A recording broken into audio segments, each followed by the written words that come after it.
சவுக்கு சங்கரின் பேட்டியை ஒளிபரப்பியதால் கைது செய்யப்பட்ட யூடியூப் சேனல் தலைமை நிர்வாகி ஃபெலிக்ஸ் ஜெரால்ட் ஜாமீன் மனு மீது தமிழக காவல்துறை பதிலளிக்க சென்னை உயர்நீதிமன்றம் உத்தரவு பிறப்பித்துள்ளது. அது தொடர்பான அண்மை செய்தியை பார்த்துக் கொண்டிருக்கிறோம்.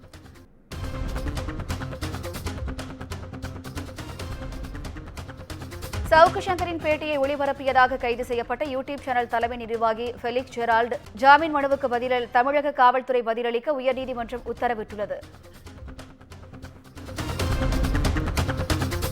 நீண்ட நாள் சிறையில் அடைத்து வைத்திருக்க வேண்டும் என்ற காரணத்திற்காக ஒரே சம்பவம் தொடர்பாக பல வழக்குகள் பதிவு செய்யப்பட்டுள்ளதாக மனுதாரர் தரப்பில் வாதிடப்பட்ட நிலையில் தமிழக காவல்துறை பதிலளிக்க உயர்நீதிமன்றம் உத்தரவிட்டுள்ளது. சவுக்கு சங்கரின் பேட்டியை ஒளிபரப்பியதால் கைது செய்யப்பட்ட ஃபெலிக்ஸ் ஜெரால்ட் ஜாமீன் கோரி தாக்கல் செய்யப்பட்ட வழக்கில் தமிழக காவல்துறை பதிலளிக்க உத்தரவு பிறப்பிக்கப்பட்டுள்ளது.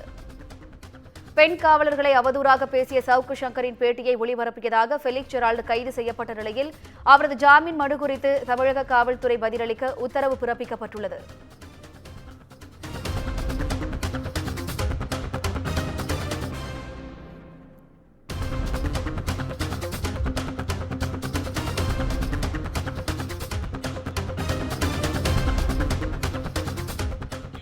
பெண் காவலர்களை அவதூறாக பேசிய சவுக்கு சங்கரின் பேட்டியை ஒளிபரப்பியதாக ஃபெலிக்ஸ் ஜெரால்ட் கைது செய்யப்பட்ட நிலையில் அவரது ஜாமீன் மனு குறித்து தமிழக காவல்துறை பதிலளிக்க உயர்நீதிமன்றம் உத்தரவு பிறப்பித்துள்ளது. இது தொடர்பான கூடுதல் விவரங்களை செய்தியாளர் சுந்தரம் வழங்க கேட்கலாம். வணக்கம் சுந்தரம், உயர்நீதிமன்றத்தின் உத்தரவு தொடர்பான கூடுதல் விவரங்களை பதிவு பண்ணுங்க.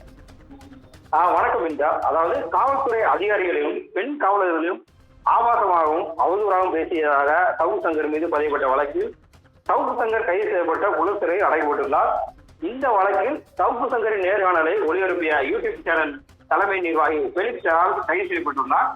ஜாமீன் கோரி ஃபெலிக்ஸ் ஜெரால்ட் தாக்கல் செய்த மனுவில் நீண்ட நாட்கள் சிறையில் அடைத்து வைத்திருக்க வேண்டும் என்ற காரணத்துக்காக ஒரே சம்பவம் தொடர்பாக பல வழக்குகள் பதியப்பட்டுள்ளதாக கூறியிருக்கிறார்.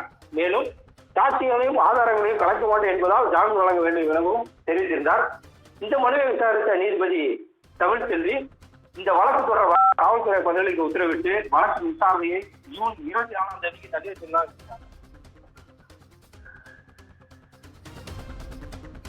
கூடுதல் விவரங்களுக்கு நன்றி சுந்தர்.